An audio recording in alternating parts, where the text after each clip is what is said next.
لک الحمد یا اللہ الصلاۃ والسلام علیک یا رسول اللہ اما بعد۔ سلسلہ ہے تذکرہ اسلاف کا اس مبارک بابرکت سلسلے میں ہم اپنے اسلاف کا، بزرگوں کا ذکر خیر، ان کے یوم ولادت اور عرس کی تاریخوں پر کرنے کی سعادتیں حاصل کرتے ہیں۔ آج اس عظیم الشان سلسلے میں جس عظیم الشان شخصیت کا ہم ذکر خیر کرنے جا رہے ہیں وہ ہے صاحب رسالہ قشیریہ حضرت سیدنا امام قشیری رحمۃ اللہ تعالی علیہ۔ آج آپ کا ذکر خیر ہم اس مناسبت سے کرنے جا رہے ہیں کہ 16 ربیع الثانی 465 ہجری کو حضرت کا وصال ہوا تھا۔ 16 ربیع الثانی آپ کے وصال کی تاریخ پر آپ کی بارگاہ میں خراج عقیدت پیش کرتے ہوئے یہ بیان ناظرین تک پہنچانے کی سعادتیں حاصل کر رہے ہیں۔ عرض ہے کہ اول تاخیر اس بیان کو توجہ کے ساتھ خود بھی سنیں اور دوسروں تک بھی اس بیان کو پہنچانے کی سعادتیں حاصل کریں۔ امام قشیری رحمۃ اللہ تعالی علیہ 4 اور 5ویں صدی ہجری میں جن با کمال مشاہیر کا دنیائے علم و فضل میں نام روشن ہوا، ان میں امام قشیری علیہ الرحمہ کی شخصیت بہت نمایاں اور ممتاز ہے۔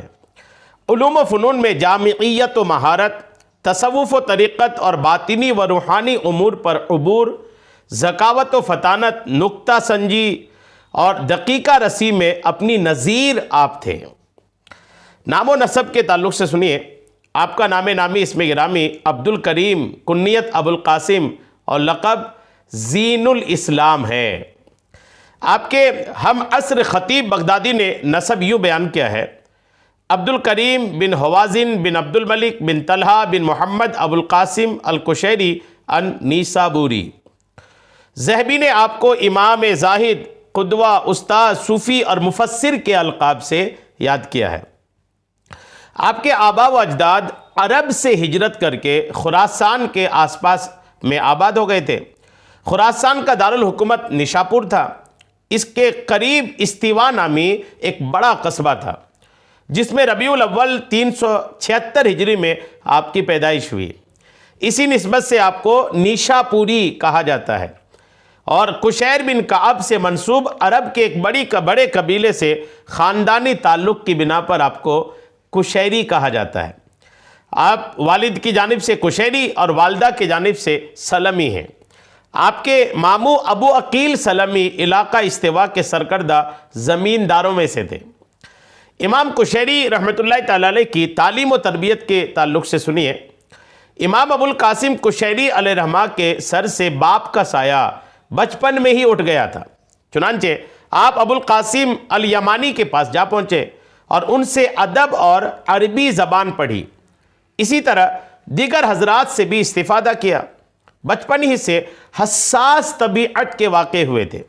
انہوں نے دیکھا کہ حکومت کی طرف سے گاؤں پر بھاری ٹیکس یعنی لگان لگا ہوا ہے، جس سے زمیندار اور علاقے کے لوگ پریشان ہیں۔ تو آپ نے یہ ارادہ کر لیا کہ نیشاپور جا کر حساب میں مہارت حاصل کروں گا اور محکمہ استیفاء میں ملازمت اختیار کر کے گاؤں والوں کو بھاری لگان سے نجات دلاؤں گا۔ چنانچہ آپ نیشاپور جا پہنچے۔ گھر سے دنیاوی مفاد کے لیے نکلے تھے، تب انہیں دنیا داروں سے میل جول رکھنا پسند تھا، مگر منشاء الہی یہ تھا کہ انہیں دین کا امام بنایا جائے۔ چنانچہ نیشاپور پہنچے تو اتفاقاً وہاں کے جلیل القدر عالم، امام اور صاحب کشف و کرامت بزرگ شیخ ابو علی حسن بن علی دقاق نیشاپوری رحمۃ اللہ علیہ کی مجلس سے آپ کا گزر ہوا۔ شیخ دقاق کا اثر آفرین کلام دل میں یوں گھر کر گیا کہ حساب سیکھنے اور سرکاری ملازمت کا خیال ہی دل سے ختم ہو گیا۔ شیخ ابو علی دقاق رحمۃ اللہ تعالی علیہ نے اپنی فراست سے ان میں نجابت کے آثار ملاحظہ کیے تو اپنی بلند ہمتی سے انہیں اپنا گرویدہ بنا لیا۔ چونکہ تصوف و طریقت کی اساس یعنی بنیاد شریعت ہے، اس لیے شیخ نے حکم دیا کہ پہلے دینی علوم حاصل کرو۔ چنانچہ آپ کے مشورہ سے قشیری ابو بکر محمد بن ابو بکر توسی کے درس میں شامل ہو گئے اور ان سے فقہ پڑھی۔ علم اصول کے ماہر امام استاد ابو بکر بن فورق سے علم اصول میں مہارت حاصل کی، یہاں تک کہ ان کے تلامذہ میں اپنے علم و فضل کے لحاظ سے سب سے ممتاز مقام حاصل کیا۔ اصول فقہ بھی انہی سے پڑھا۔ ابن فورک کی وفات کے بعد استاذ ابو اسحاق اصفرانی کے حلقہ درس میں شریک ہو گئے۔ کافی دن گزرے تو استاد نے محسوس کیا کہ قشیری صرف درس سنتے ہیں، علمی افادات کو ضبط تحریر میں نہیں لاتے۔ استاد نے دیکھا کہ یہ پڑھ بس رہے ہیں، کچھ نوٹ نہیں کر رہے ہیں، کچھ لکھ نہیں رہے ہیں، جو بھی علمی باتیں ہیں اس کو محفوظ نہیں کر رہے ہیں، اس طرح تو اپنا وقت ضائع کر رہے ہیں۔ ایک دن امام قشیری کو استاد نے سمجھایا کہ یہ علم محض سننے سے حاصل نہیں ہوتا، اسے جب تک ضبط تحریر میں نہ لایا جائے محفوظ نہیں ہوتا۔ یہ سنتے ہی قشیری نے جو کچھ استاد ابو اسحاق سے سنا تھا منو یعنی سب کچھ ویسے ہی ان کے سامنے دہرا دیا۔ تب استاد پر ان کی علمی لیاقت، مقام و مرتبت اور قدر و منزلت آشکار ہوئی اور فرمایا، مجھے معلوم نہ تھا کہ تم اس مقام پر پہنچ چکے ہو، تمہیں شریک درس ہونے کی حاجت نہیں ہے، میری تصانیف کا مطالعہ ہی تمہارے لیے کافی ہے۔ امام قشیری نے اپنے دونوں اساتذہ امام اصفرانی اور ابن فورک کے طریقوں سے رہنمائی لے کر ایک جامع طریق کا وضع کیا۔ اس کے بعد آپ نے قاضی ابوبکر بن طیب کی کتابوں کا مطالعہ کیا۔ امام قشیری عقائد میں اشعری یعنی ابو الحسن اشعری کے پیروکار تھے اور فقہ میں شافعی المذہب تھے۔ جیسا کہ ان کے معاصر خطیب بغدادی لکھتے ہیں کہ وَكَانَ يَعْرِفُ الْأُصُولَ عَلَى مذہب الاشعری وَالْفُرُوعَ عَلَى مذہب الشافعی۔ بیعت کے تعلق سے لکھا ہے کہ امام قشیری دیگر اساتذہ سے مستفیض ہونے کے ساتھ ساتھ حضرت شیخ ابو علی دقاق کی مجالس میں بھی باقاعدہ شریک ہوتے رہے، اور یوں علمی سرگرمیوں کے ساتھ ساتھ طریقت و تصوف اور معرفت و حقیقت کی منازل بھی طے ہوتی رہیں، اور ظاہری علوم سے فراغت کے بعد درویشی کی راہ اختیار کی۔ شیخ دقاق کے دست حق پرست پر بیعت تھے۔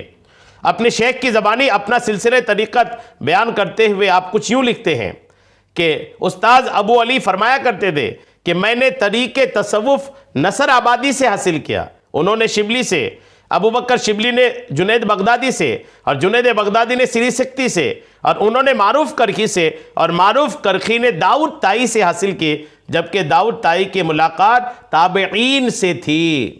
سبحان اللہ۔ امام قشیری کو اپنے شیخ اور مرشد سے بڑی عقیدت و محبت تھی۔ رسالہ قشیریہ میں ان کا ذکر والہانہ انداز میں کرتے ہوئے ہر جگہ ان کے ساتھ استاذ کے لفظ کا اضافہ کرتے ہیں۔ فقر و درویشی کی راہ میں ادب کو بڑی اہمیت حاصل ہے۔ منزل مراد تک وہی پہنچتے ہیں جو ادب آشنا ہوں، جبکہ بے ادب باطنی اور روحانی نعمتوں سے محروم رہتے ہیں۔ امام قشیری نے بھی صاحبان طریقت کی راہ اپناتے ہوئے پاس ادب ہمیشہ لازم رکھا۔ چنانچہ شیخ سے عقیدت کا حال بیان کرتے ہوئے کہتے ہیں کہ شروعاتی دور میں جب بھی شیخ کے یہاں جانے کا ارادہ کرتا اس دن روزہ رکھتا۔ شیخ کا ادب دیکھیے کہ جس دن مرشد کی بارگاہ میں جانا ہوتا اس دن روزہ رکھتے، غسل کر کے حاضر خدمت ہوتے۔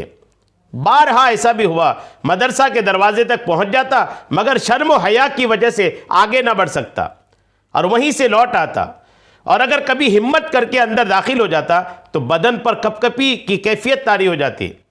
ایسے میں اگر مجھے سوئی بھی چبھو دی جاتی تو شاید اسے محسوس نہ کرتا۔ امام قشیری کہتے ہیں کہ ایسی کیفیت طاری ہو جاتی کہ اگر کوئی سوئی بھی چبھو دیتا نا تو مجھے اس کا احساس نہیں ہوتا۔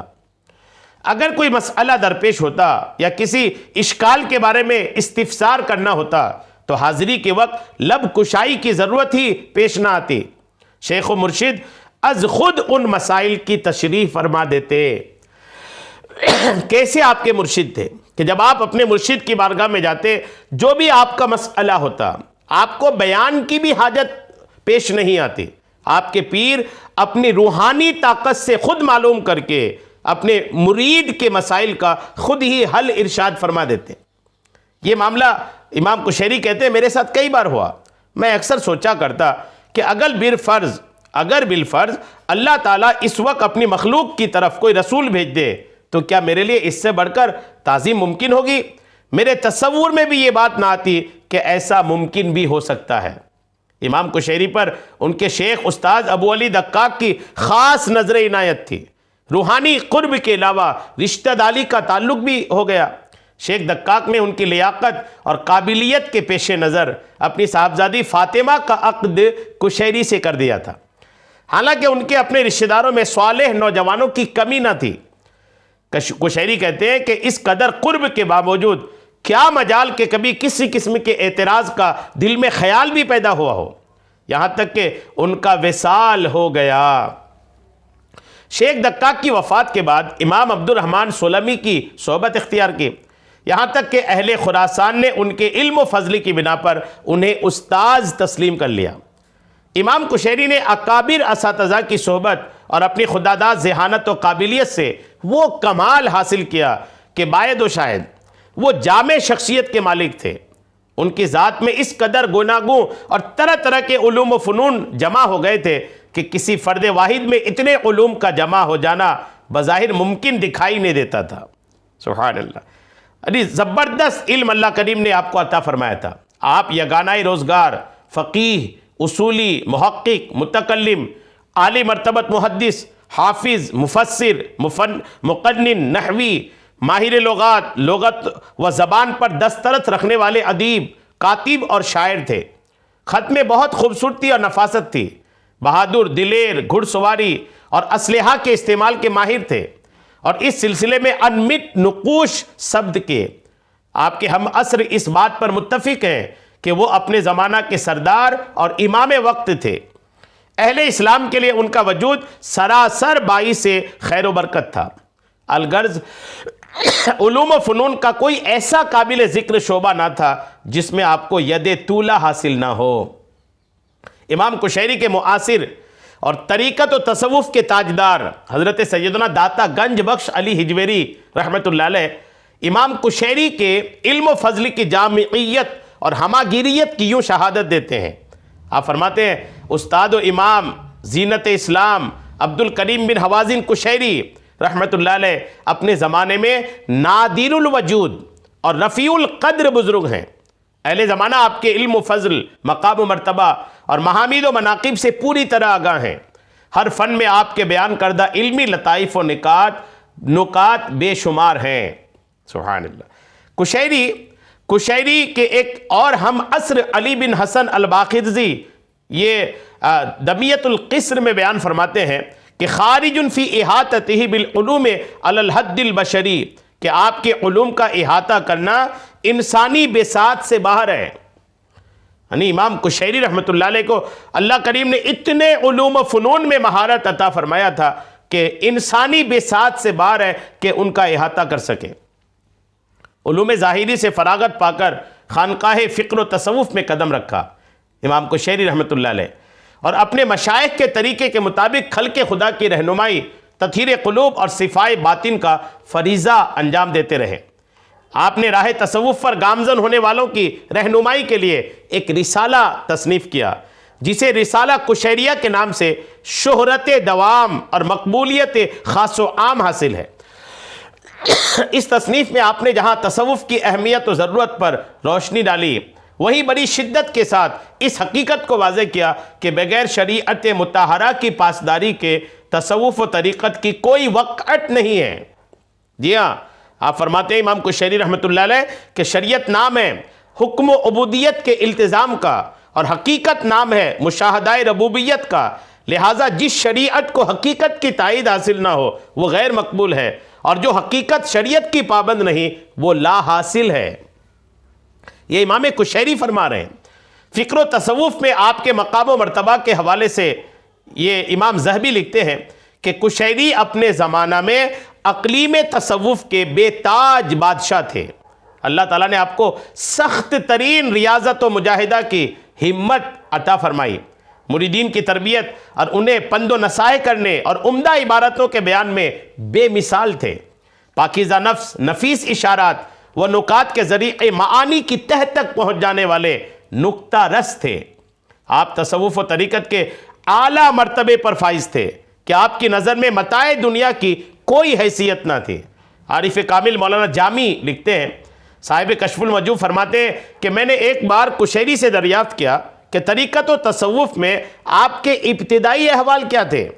فرمایا مجھے ایک بار گھر میں کھڑکی کے لیے ایک پتھر کی ضرورت پڑی، جس پتھر کو اٹھاتا وہ گوہر بن جاتا، میں نے اسے پھینک دیا، میں اسے پھینک دیتا۔